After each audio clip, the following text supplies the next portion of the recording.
Good morning, students. Today we are going to discuss about the compound variation. If you know about this compound variation thoroughly, then only we can enter into the exercise 4.4. Okay, so this is a new thing for you. Just first time you are listening about this compound variation. Before we discuss about this compound variation, first you must know about the direct proportion as well as the inverse proportion. This you could have been learned even in 6th standard and 7th standard. In your textbook page number 140, it is given that the examples of the direct proportion. What do you mean by the direct proportion? Distance and time. Okay, if the distance increases, then the time reach the distance will also increase.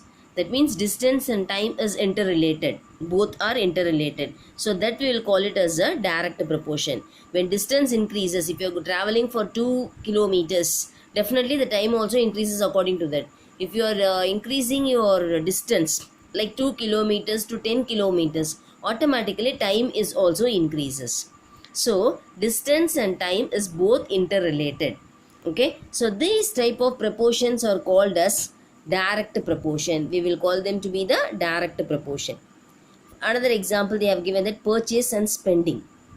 If the purchase on utilities for a family during the festivals, when it increases, the spending limit also increases. Yes, now it is a festival time, Diwali time. So when you purchase the dresses, okay, if you purchase a single dress, it may cost nearly 1500. If you go for purchasing the 3 more dresses, automatically the amount also increases. So the purchase and spending is also interrelated. Both are direct proportion. If this is increases, this also increases. If this decreases, automatically this also decreases. So these type of examples for the direct proportion. Work time and earning. So how much time you are working, according to that you will get the earning, right? If suppose I am working for 30 days, then I will get the earning to be for 30 days. If I am working only for 15 days, then automatically my earning will be reduced to 15 days. So in this way, the proportion, you must know about it, what is direct proportion, before we go to the compound variation. Okay, the next one we are going to see about the inverse proportion. What do you mean by the inverse proportion and what are the examples to the, let us discuss once. Inverse proportion is nothing but if one is increasing, another one will decrease. For example, price and consumption. So how we are utilizing according to the price. So if I'll see that the price, based on the price only, I will take that whether I have to consume 50 grams or 100 grams or 200 grams, like that, by seeing the price amount. Okay, so if the price is it is normal to my life. So if suppose I have 200 rupees in my hand, okay, if I'm going to purchase, I'll see that according to the 200 rupees whatever I have in my hand, according to that I'll see the items. So it seems to be the inverse proportion. So one is increasing, another one is decreasing. For example, the best example is workers and time. Okay, for example, if 3 workers were doing, the time will be taken for 1 day. If I am sending the workers to be more, if I am sending nearly 6 workers or 9 workers, then automatically my time will be reduced. Okay, for 3 workers it is required 1 day, for 6 workers it required only half a day.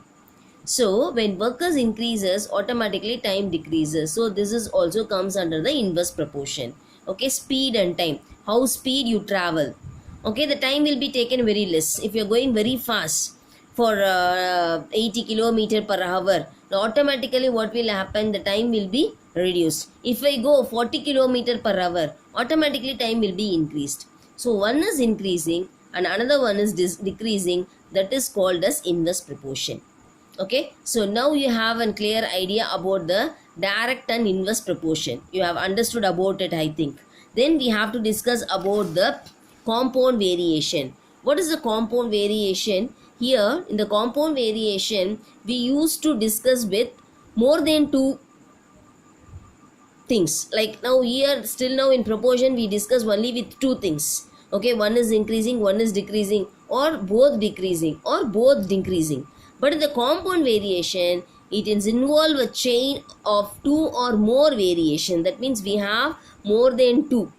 So we have to discuss like workers, time, as well as another part also will be there. So if in that case we have four types of the compound variation. What is the direct to direct, direct to inverse, inverse to direct, and inverse and inverse. So these are the four things which we are going to see in the compound variation.